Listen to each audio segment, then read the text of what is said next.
DU या JNU जैसी esteemed and prestigious universities से अगर आप ही मास्टर्स परस्यू करना चाहते हैं बट अभी तक यही समझ नहीं आया कि स्टूडेंट्स को DU एंड JNU में एडमिशन मिलता कैसे है, सो आपके होने वाले हैं सारे के सारे डाउट्स एक ही वीडियो में clear. So hello everyone, welcome to CUET PG career Adda. This is Priya, your educated and mentor for economics. And अगर आप भी प्लान कर रहे हैं मास्टर्स इन इकोनॉमिक्स परस्यू करने के बारे में एंड आपको चाहिए कि DU एंड JNU से ही भाई हमें अपनी MA इकोनॉमिक्स परस्यू करनी है, तो एडमिशन यहाँ मिलता कैसे है। सबसे पहले इंपॉर्टेंट चीज़ आपको जो ध्यान रखनी है कि भाई CUET PG एक एंट्रेंस एग्जाम है। यही जब आप एंट्रेंस एग्जाम दोगे इकोनॉमिक्स के लिए आप पेपर दोगे यहाँ पर, यानी कि COQP 10 पेपर कोड के लिए आप यहाँ पर अपीयर होगे, तभी DU एंड JNU में एडमिशन के लिए आप एलिजिबल होंगे। तो दोनों ही जगहों पर CUET PG का स्कोर ही कंसिडर किया जाता है। ओके, अभी जो CUET PG का पेपर है ये आप कब दे सकते हैं, तो CUET PG की जो नोटिफिकेशन है वो ऑलरेडी आउट हो चुकी है। 14 जनवरी एप्लीकेशन फॉर्म फिल करने की लास्ट डेट है, तो जल्दी से एप्लीकेशन फॉर्म फिल कर दीजिए अगर नहीं फिल किया है। मार्च स्टार्ट में ही आपके एग्जाम भी स्टार्ट हो जाएंगे। ठीक है, ये तो बात हो गई सारी की सारी CUET PG के बारे में। बट DU JNU में स्कोर तो आपका CUET PG का देखा जाएगा, बट DU का अपना खुद का भी क्राइटेरिया है जिसे आपको चेक करना है। अगर आप वो मीट करोगे तभी DU आपका स्कोर भी देखेगा, क्राइटेरिया भी चेक करेगा, तब आपको एडमिशन देगा। सिमिलरली फॉर JNU, तो DU JNU का एलिजिबिलिटी क्राइटेरिया क्या है? लेटेस्ट क्राइटेरिया हमारे पास अवेलेबल है क्योंकि CUET PG 2026 की नोटिफिकेशन के साथ सभी यूनिवर्सिटीज ने अपना अपना एलिजिबिलिटी क्राइटेरिया भी क्लियर कर दिया है। ओके, तो देखो इस तरीके से सबसे पहले तो बच्चे आपको NTA की जो CUET PG की ऑफिशियल वेबसाइट है वहां विजिट करना है। जैसे ही यहाँ पर आप क्लिक करेंगे, यूनिवर्सिटीज के ऑप्शन पे क्लिक करोगे, सिर्फ आपको यहाँ पर DU JNU में ही एडमिशन नहीं मिलता CUET PG के स्कोर के बेसिस पर। ये सारी आपकी सेंट्रल यूनिवर्सिटी, स्टेट यूनिवर्सिटी और भी जितने टाइप्स की यूनिवर्सिटीज़ हैं, काफ़ी सारी यूनिवर्सिटीज़ यहाँ पर आपको इसी के स्कोर के बेसिस पर एडमिशन देंगी। DU JNU सेंट्रल यूनिवर्सिटीज़ का पार्ट है, तो आप सेंट्रल यूनिवर्सिटीज़ पे क्लिक करोगे। पॉइंट नंबर 40 पे आप जैसे ही जाओगे वहाँ पर आपको यूनिवर्सिटी ऑफ दिल्ली शो होगा। यूनिवर्सिटी ऑफ दिल्ली ने अपना एलिजिबिलिटी क्राइटेरिया सभी कोर्सेज के लिए यहाँ मेंशन कर रखा है। अलॉन्ग विद दैट DU का अपना इंफॉर्मेशन बुलेटिन या एग्जाम ब्रोशर भी आउट हो चुका है, तो मैं आपको एक बारी वहां से चेक करके दिखाती हूँ। दोनों जगहों पर सेम बात है।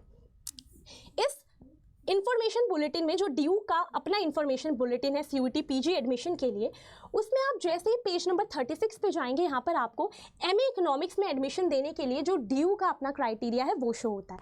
अब यहाँ पर आपको क्या देखना है, यहाँ पर आपको क्या देखना है बच्चे, यहाँ पर एक C1 कैटेगरी के बारे में बात हुई है, एक C2 कैटेगरी के बारे में। C1 कैटेगरी, C2 कैटेगरी क्या है? C1 कैटेगरी मतलब जिन स्टूडेंट्स ने अपनी ग्रेजुएशन DU से कंप्लीट नहीं की है उनके लिए क्या एलिजिबिलिटी क्राइटेरिया है, एंड C2 जिन्होंने ग्रेजुएशन DU से कंप्लीट की है उनके लिए क्या क्राइटेरिया है। तो C1 के लिए सबसे पहले बोला गया जिन स्टूडेंट्स ने अपनी ग्रेजुएशन DU से नहीं कंप्लीट करी उनके लिए क्या क्राइटेरिया है कि आपने 3 ईयर्स या 4 ईयर्स की बैचलर्स डिग्री कंप्लीट की हो किसी भी रिकॉग्नाइज्ड यूनिवर्सिटी से, एंड आपने या तो 12th में मैथ्स पढ़ी हो, नहीं पढ़ी तो अपने ग्रेजुएशन के दौरान एटलीस्ट 4 क्रेडिट्स तक की मैथ्स आपने पढ़ी हो, मतलब एटलीस्ट इतने क्रेडिट्स तक आपने मैथ्स पढ़ी हो, इससे ऊपर तो फिर कुछ भी चलेगा।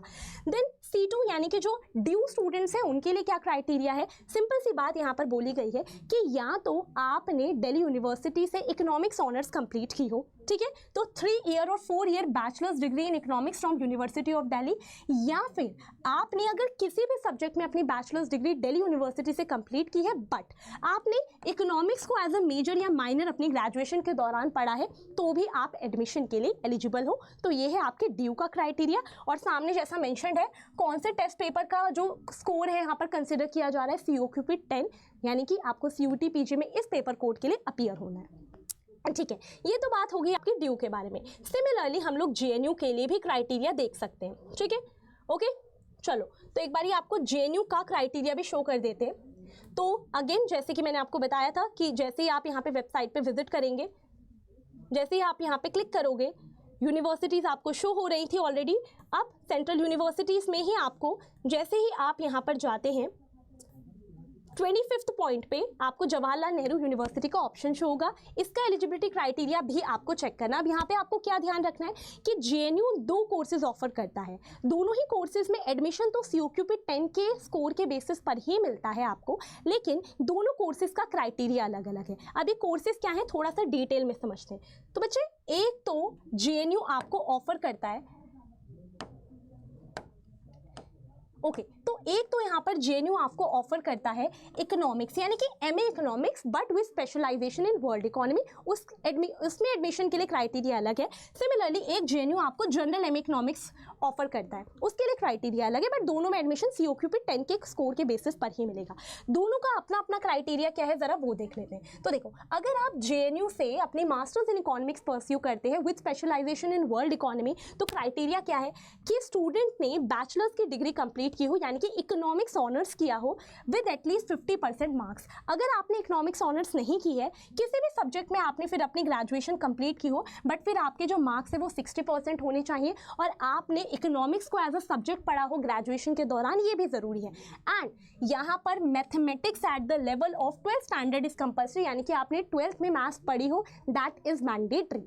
ठीक है, दूसरा कौन सा कोर्स है हमारे पास, जैसा मैंने आपको बताया कि यहाँ पर जो JNU है आपको एक और कोर्स ऑफर करता है COQP 10 के थ्रू ही जिसमें एडमिशन होता है, that is your general MA economics, मतलब कोई स्पेशलाइजेशन नहीं है। इसके लिए एलिजिबिलिटी क्या है, आपने बैचलर्स डिग्री कंप्लीट की हो विथ 50% मार्क्स, यानी कि किसी भी सब्जेक्ट में आपने अपनी ग्रेजुएशन कर रखी है, आपके 50% मार्क्स होने चाहिए और आपने इकोनॉमिक्स को एज अ सब्जेक्ट पढ़ा हो, ये ज़रूरी है। एंड यहाँ पर भी इस दूसरे वाले कोर्स में भी मैथमेटिक्स आपने 10+2 लेवल पर पढ़ी हो, ये कंपलसरी है, मतलब दोनों ही जगहों पर मैथ्स तो आपके लिए कंपलसरी रहने ही वाली है।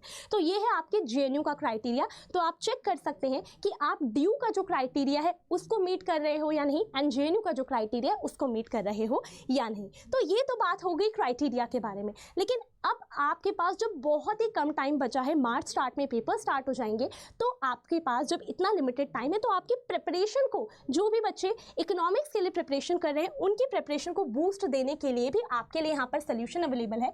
तो बच्चे करंटली हम लोगों ने हमारा जो क्रैश कोर्स है वो स्टूडेंट्स के लिए लॉन्च किया है ताकि लिमिटेड टाइम में बढ़िया तरीके से आप प्रिपरेशन कर सकें, जिसको चेक करने के लिए आप अड्डा की वेबसाइट पर जाएंगे, UG एंड PG पर इस तरीके से क्लिक करोगे, यहाँ CUET PG पे क्लिक करोगे, CUET PG इकोनॉमिक्स पे जैसे ही आप क्लिक करोगे, देखो करंटली जो हमारा क्रैश कोर्स है that is part 2.0 crash course, इसमें आप एनरोल कर सकते हो। एग्जाम से पहले बहुत अच्छे तरीके से पूरा सिलेबस यहाँ पर आपके लिए अच्छे से कवर होने वाला है। अलॉन्ग विद दैट आपको batch test, practice test, mock test यहाँ पर एंड गाइडेंस, सारी की सारी चीज़ें एक ही जगह पर मिलने वाली हैं, तो आप एनरोल कर सकते हैं। बैच का प्राइस वैसे आपके लिए 2999 है, अफोर्डेबल प्राइस रखा गया है, बट फिर भी अगर आप यहाँ पर बैच में एनरोल करते टाइम कोड अप्लाई करते हैं दैट इज PY19, तो आपके लिए बैच प्राइस और ज़्यादा रिड्यूस हो जाती है, यानी कि 2999 का बैच आपके लिए और कम हो जाता है। एंड अगर बैच रिगार्डिंग कोई भी क्वेरी है तो आप इस मेंशन्ड ईमेल ID पर मुझे मेल कर सकते हैं। अपार्ट फ्रॉम दिस बच्चे, this is my Telegram channel, तो जितने भी स्टूडेंट्स इकोनॉमिक्स के लिए प्रिपेयर कर रहे हैं यहाँ पे ज्वाइन कर सकते हैं। यहाँ पर आपको सारी class PDFs and practice questions मिल जाते हैं। और उसके अलावा डेली जो मेरी इसी चैनल पर शाम 5 बजे इकोनॉमिक्स की लाइव क्लास होती है, आप उसे भी ज्वाइन कर सकते हैं अपनी प्रिपरेशन करने के लिए। So thank you so much everyone. अपने एलिजिबिलिटी क्राइटेरिया को चेक कर लीजिए एंड अपनी मेहनत करने को तैयार हो जाइए, क्योंकि थोड़ा सा टाइम है, जितनी मेहनत करोगे उतना ज़्यादा अच्छा आपको रिजल्ट मिलेगा। Thank you so much and all the very best.